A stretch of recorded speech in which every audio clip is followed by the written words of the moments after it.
Meus amigos e minhas amigas, conforme eu tinha combinado, estou aqui de novo para falar sobre um novo assunto. Ontem nós comentamos sobre a curatela. Hoje nós vamos falar sobre a investigação de paternidade. Eu gosto de abordar os assuntos de forma bem prática, porque eu acho que é importante para quem ouve. Hoje em dia não há mais espaço para teorizações, citações de nomes de autores. As pessoas querem saber a realidade, como funciona cada instituto jurídico. E estas falas são tanto para profissionais do foro, como também para as pessoas em geral. Então, a linguagem é bem direta, objetiva, para que as pessoas entendam e aqueles que querem ver o que eu penso sobre cada assunto, eu vou falar sobre o que eu penso. Pode não coincidir com o entendimento de tribunais ou de quem quer que seja, porque eu acho que eu devo dar a minha contribuição falando aquilo que eu penso e aquilo que tenho praticado como juiz da primeira vara de família de Juiz de Fora, Minas Gerais. Então, investigação de paternidade. A gente vê alguns tipos de investigação de paternidade. Um deles é quando o pai ainda é vivo. O outro é quando o pai já é falecido, ou o pretenso pai. Eu digo pai ou pretenso pai porque há casos em que o exame de DNA demonstra que aquela pessoa a quem se imputa a paternidade não é realmente o pai. Eu acho isso um tanto estranho, porque, no mínimo, a mãe deveria ter ideia de quem é o pai do seu filho ou da sua filha.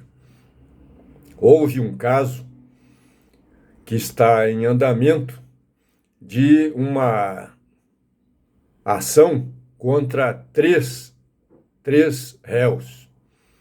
Então, não é possível uma coisa dessa forma, haver uma dúvida sobre quem seja o pai. Mas eu levei em conta o interesse da criança, no caso é uma criança que entrou com a ação representada pela sua mãe. Na certa que nem todos são o pai da criança. E a gente fica até em dúvida, pode haver a hipótese de nenhum dos três ser o pai. Se há dúvida com relação a dois, talvez haja até com relação aos três, não sei. Vamos ver o resultado final. O DNA é que vai demonstrar quem é o pai. Se não for nenhum desses três, aí realmente fica até parecendo litigância de má-fé, né? Mas a criança tem o direito, o adolescente tem o direito e o adulto tem o direito. Então nós vamos ver o caso agora de pai falecido, ou pretenso pai falecido. A única forma é ajuizar a ação contra os herdeiros aí, filhos, outros filhos, aí o advogado é que vai ver quem são os legitimados passivos para essa ação. Mas o que a gente percebe no dia a dia é que existem muitos casos em que a intenção não é apenas a identificação de quem seja o pai, mas sim o pedido de alimentos, no caso do pai ser vivo, e o pedido de herança, no caso do pai ser falecido.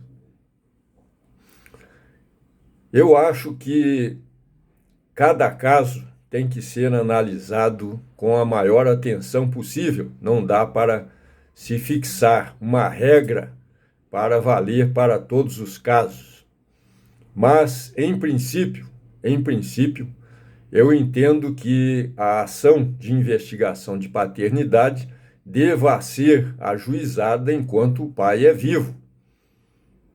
Depois de falecido, aí eu não tenho assim uma ideia fixa nesse ponto que eu vou falar, mas eu acho que no caso de pai falecido, em que se pede a reserva de parte da herança no inventário, eu já não tenho muita simpatia por esse pedido, porque eu acho que quem quer que seja reconhecido alguém como seu pai deve fazê-lo em vida, a não ser que se prove que não houve informação sobre a paternidade quando ainda o pretenso pai ou o pai era vivo.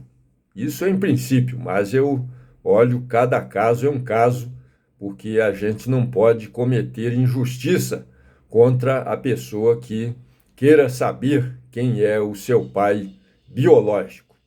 Eu quero contar para vocês algumas situações que eu acho que devo falar aqui a nível de informação. Há casos em que se pede a investigação de paternidade e a mãe, no caso de uma criança, a mãe faz acordo.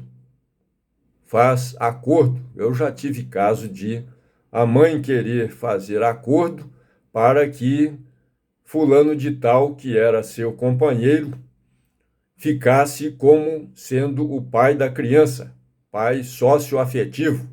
Eu acho que não dá para misturar as duas coisas, porque a ação de investigação de paternidade, o objetivo é se identificar ou identificar-se o pai biológico.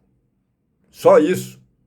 Não pode haver a mudança do pedido, da sentença, naturalmente, reconhecendo fulano de tal como pai socioafetivo. Eu acho que uma ação para que alguém tenha reconhecimento de quem vai ser ou é o seu pai afetivo, tem que ser outra ação, porque nós teremos que ouvir a equipe interdisciplinar formada por um psicólogo e um assistente social que vão analisar esse contexto. Não é simplesmente querer mudar a ação de investigação de paternidade para o reconhecimento da filiação socioafetiva. Isso já aconteceu, por isso é que estou relatando aqui. Outra situação que eu já vi é como eu falei, de petição de herança ou pedido de alimentos, petição de herança no caso de pai falecido e ação de alimentos, acumulado pedido de alimentos com o pai vivo. Mas eu já vi caso também de pedido de indenização por danos morais por conta de abandono afetivo. Aí realmente é muito mais complicado chegar-se a um final, porque abandono afetivo terá que ser objeto de provas, muitas provas, normalmente muitas provas, até testemunhas estudo psicossocial, e não é tão simples quanto uma ação de investigação de paternidade pura e simples. Eu quero falar para vocês sobre o rito processual que eu adoto nos casos de investigação de paternidade. Eu até apresentei essa prática, que eu vou mencionar agora, no Prêmio Inovare. Prêmio Inovare, para quem não sabe, é um prêmio que começou em 2004. Eu já concorri várias vezes e todas as minhas práticas foram deferidas. E desta vez, em 2020, eu apresentei 3 práticas e uma delas é a que vou contar agora. O que eu faço em termos de rito processual? Ao invés de seguir aquele andamento comum dos processos, mandar citar o réu, contestação e aquela sequência comum, rotineira. Existe no Código de Processo Civil, e praticamente ninguém sabe isso, nunca vi ninguém praticar isso, que é o seguinte: o juiz pode inverter a sequência dos atos processuais para maior celeridade, dependendo, é claro, do caso. Dependendo do caso. Não é para tudo que se pode fazer isso. No caso de investigação de paternidade, eu faço isso da seguinte forma: eu despacho a inicial, mandando citar o réu, e já nesse mesmo despacho, em que eu analiso também o pedido de gratuidade, que normalmente é feito, eu já determino nesse mesmo despacho a realização do exame de DNA. Isso tem embasamento no artigo 139, inciso 6º do Código de Processo Civil. Então, uma vez realizado o exame de DNA, o que acontece? Se o exame afirma, aponta aquele réu como pai da criança, a solução está ali, já preparada. E se o contrário ocorre, já vi alguns casos ocorrendo em que o alegado pai não é o pai da criança, então também já fica fácil para decidir. Então, a partir daí, eu não autorizo a produção de mais nenhuma prova. Já dou vista às partes para as alegações finais, o Ministério Público fala, se for o caso de menor, e já dou a sentença. Então, meus amigos e minhas amigas,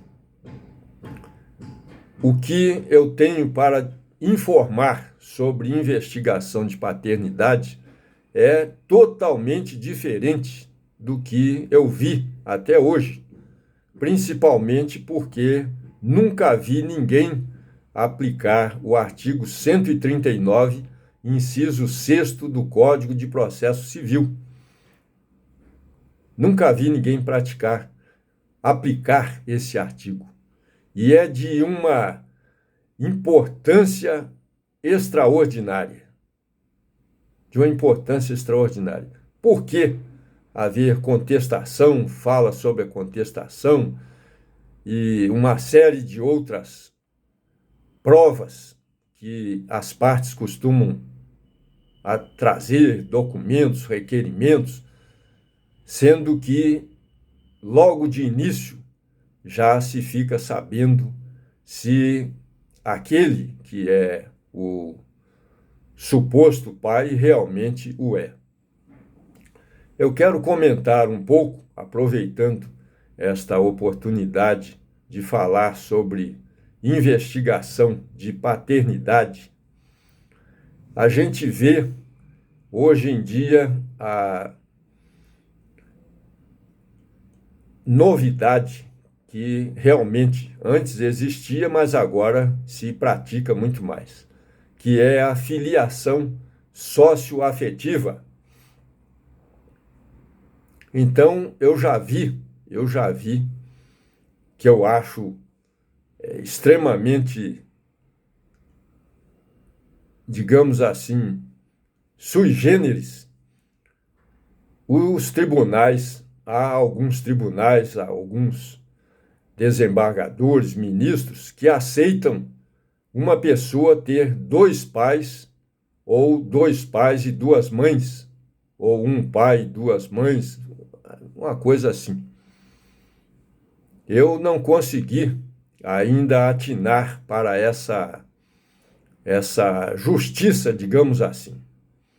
E muitas vezes o que a gente vê é uma pessoa receber herança dos dois pais, das duas mães.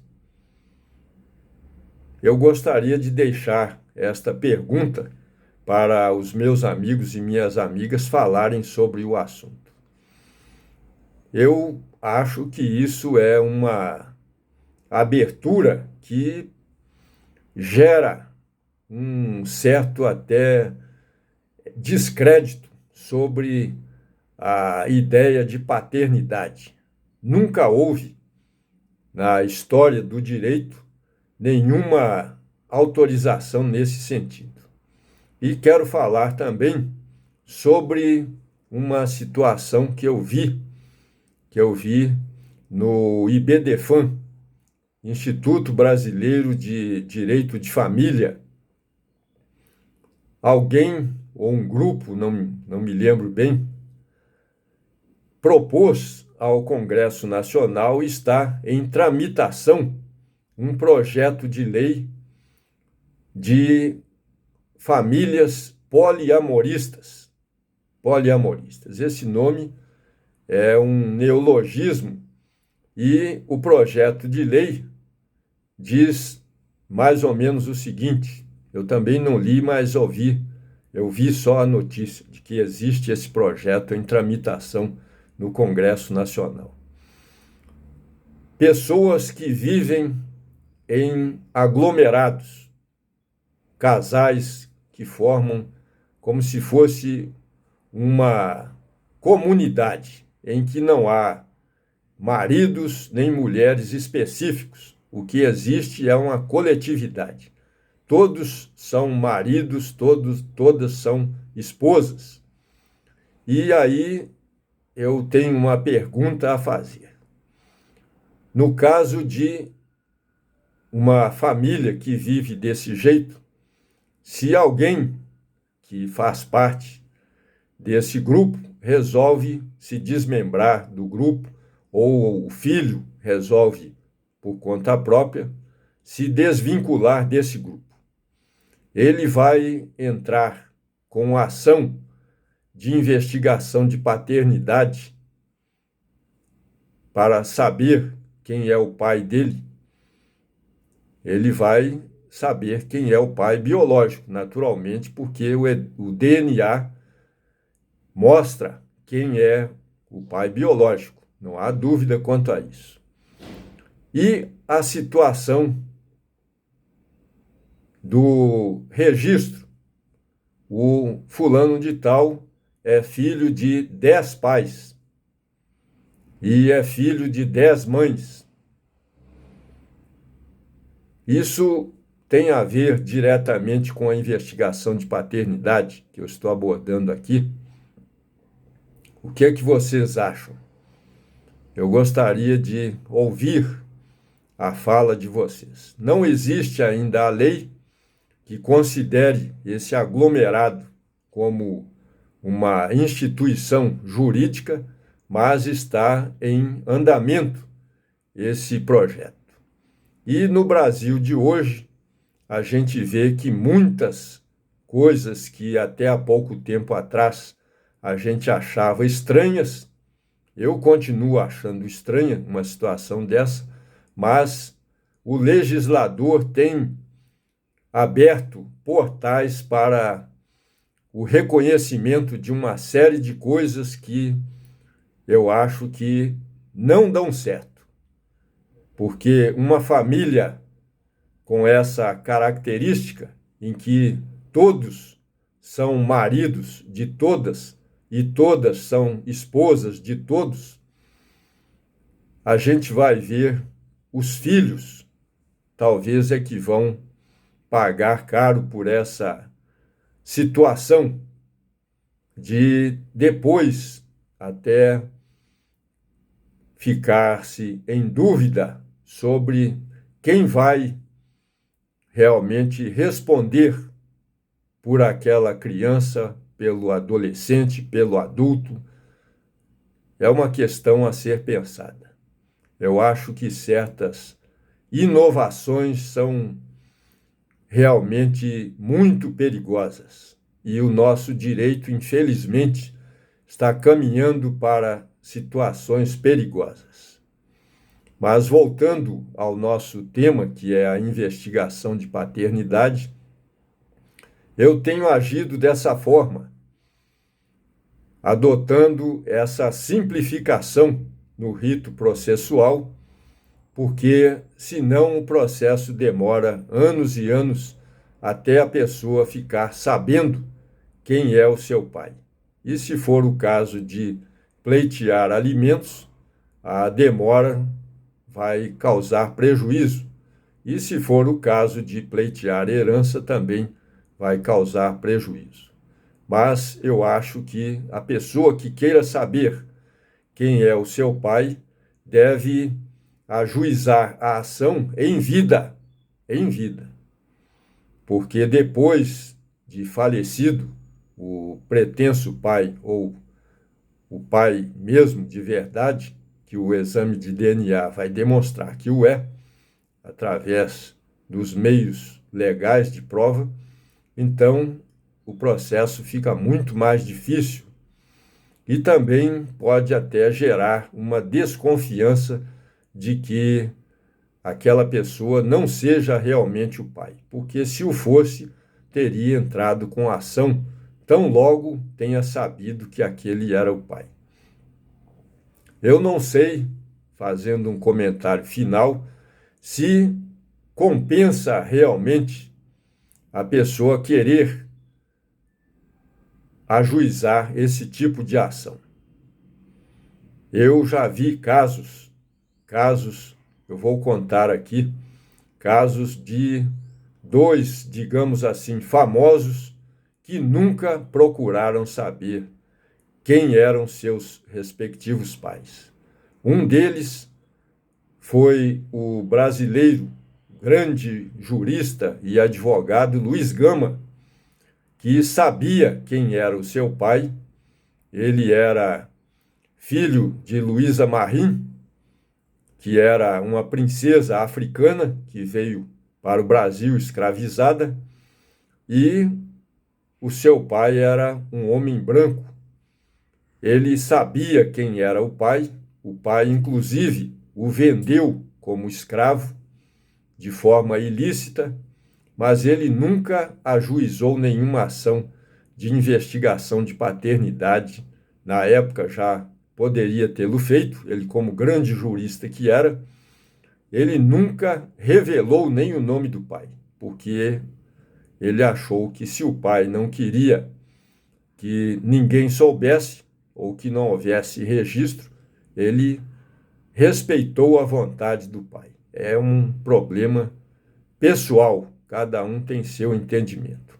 Outro caso de um famoso também foi o do psicanalista, psicólogo alemão Erik Erikson. O nome dele, na verdade, não era esse, era Erik, mas ele quis que não